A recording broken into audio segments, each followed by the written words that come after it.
There is nothing better than pigs in a blanket. And as it just so happens, the guy who made that wonderful dish is currently subscribed to One Plate Gourmet for regular weekly content and the best ingredient recipes. Who would have known?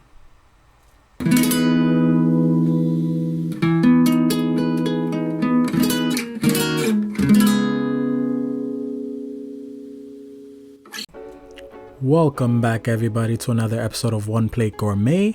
Today we'll be taking a look at how to make hors d'oeuvres. What are hors d'oeuvres and how do you spell them, you ask? Well, stick around and I'll show you not only how to spell it, but 6 very different styles. Let's go. First we'll start off with the very simplistic style I like to call the minimal. Just take your toothpick and skewer your ham and melon and serve. This is always best when you have a server to dish them out. These minimal types serve the purpose of letting your guests know you don't care very much about their opinion. Oh, and that you're a strong independent type or something. Next style. Let's move on to the bruschetta. This one made with some salt, ideally fresh basil, tomato, bread, olive oil, and pepper. We'll start by cross-cutting our tomato into small but sizable bits. Since this is a veggie bruschetta, the tomato serves as the main event, so try not to mince them into oblivion. Next, in a bowl, toss our tomatoes and hopefully fresh basil with some salt, black pepper, and extra virgin olive oil. Toss for about a minute or two, and the colors of your please be fresh basil should contrast perfectly with your tomatoes. A bruschetta falls under the canape style, which intrinsically speaking says how multicultural you and your many layers of personalities are. Oh, and your friends are really important to you or something. Next style. Let's say you want something a little more complicated to show off your many talents and skills. So with sherry wine, fresh cilantro, orange juice, soy sauce, red onion, small pepper, mangoes, lime, lemon, and plantain chips. We'll make a dip. First, we'll mince our onion into small parts, similar to the same way you would always mince your onion. I don't know why you would choose now to do it any differently, to be honest. Then take your pepper, split it down the middle, and remove any seeds if you don't want the heat. But you know me, I've always been a fan of certain doom, so I think I'll keep the seeds in. Now for your mango slices. You want to slice them even further, unless you bought the full mango, then by all means, please remove the seed. I can assure you they don't taste any good if you leave them in. It'll ruin it. Transfer your mango, peppers, and onions into a bowl and mix them together. Add in your sherry wine, your soy sauce, your freshly chopped cilantro, some lime juice, and a squeeze of lemon juice, and mix vigorously for 3 minutes. Since we're going for a dip, you want all the ingredients to mix properly. Lastly, add in orange juice and mix once more. This is meant to be served with plantain chips and is part of what I like to call the advanced dip style. It'll show your guests that you're an exotic human being and that you like to try new things.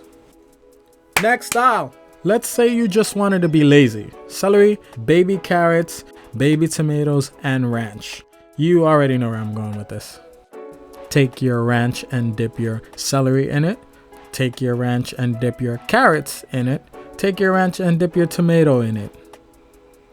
That's it. This regular dip style lets your guests know that it's better they ate before getting there. Next style. You've heard the term deviled eggs, right?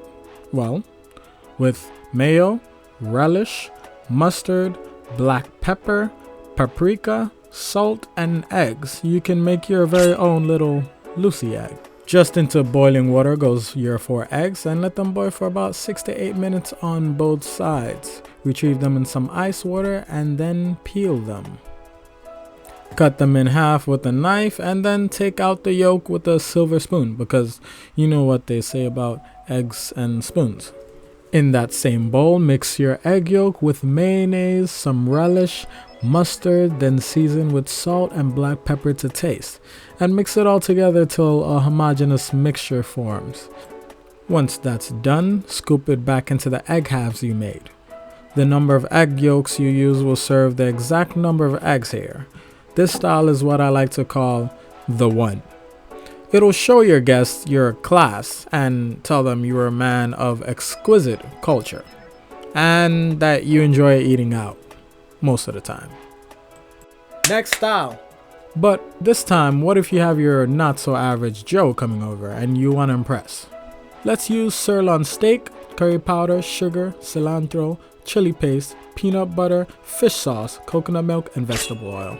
Start by cutting your steak into strips, sizable enough for a skewer, and place them into a bowl for marinade.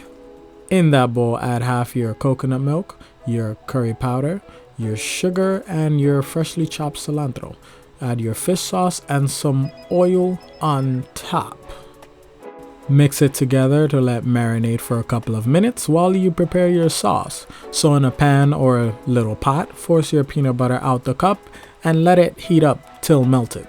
After which, add in the rest of your coconut milk and your chili paste. Now mix till homogeneous, or at least there's no clear division between your milk and your peanut butter.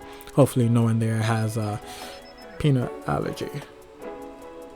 Add in some water if it gets too thick, and leave on very low heat while you prepare your skewers. On medium heat with some oil, lay your skewers in gently, taking care not to burn yourself in the process, and then just cook them for about 3 to 5 minutes on each side. Then brush your sauce mixture over them, making sure you get an even coat. Once that's done, transfer them to a plate where you can put more sauce onto it, because why not? I call this the skewer style. It'll definitely tell your guests you live next to a hospital and that you take your time to look into your friends' likes and dislikes. Well, ladies and gentlemen, with hors d'oeuvres spelled HORSD'Oeuvres, you have a different set for each occasion. So, before you go entertaining your guests, make sure you always ask the question, did they have lunch? Ladies and gentlemen, there you have it.